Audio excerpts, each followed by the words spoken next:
بھائی کی کال ہے, کہتے ہیں یار مجھے میری وائف نے بتایا کہ طاہر اشرفی کود پڑا, بیچ میں کہہ رہا ہے کہ کوئی CTD کی رپورٹ نہیں ہے, کوئی پولیس کی رپورٹ نہیں ہے, انجینئر ویسے جھوٹ بول رہا ہے.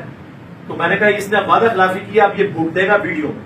تو طاہر اشرفی میں آپ سے کہتا ہوں, آپ گورنمنٹ آفیشل ہو نا, جنا بن PTV تے لائیو پروگرام رکھ, دو مولوی آ جاؤ جو بندیاں دے, تو بھی تے طارق مسعود بھی, جیو تے کرانا گے تے ARY تے سما یا دنیا تے وہ میں کرا دیا گا.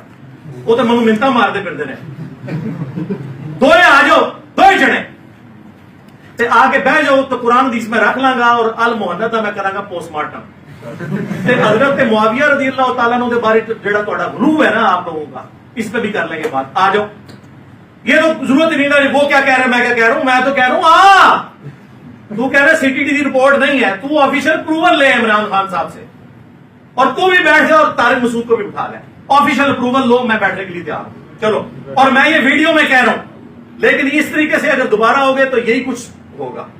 ایک طریقہ ہوتا ہے بات کو کرنے کا, ہم بیوقوف لوگ ہیں, ہمیں نہیں پتا کہ کس طریقے سے معاملات کو لے کے چلنا ہے. انہوں نے مجھے یہاں تک ادارے میں بعض لوگوں نے کہا کہ انجینئر صاحب آپ ذرا اس کے خلاف ایک ایپلیکیشن دیں, پھر اس کی ایپلیکیشن اس کا پیچھا کرے گی. میں نے کہا یار یہ حرکت میں نے نہیں کرنا, علمی اختلاف کو علمی رہنا چاہیے, آپ لوگوں نے جو کچھ کرنا ہے وہ آپ کریں. یہ میں نے انکار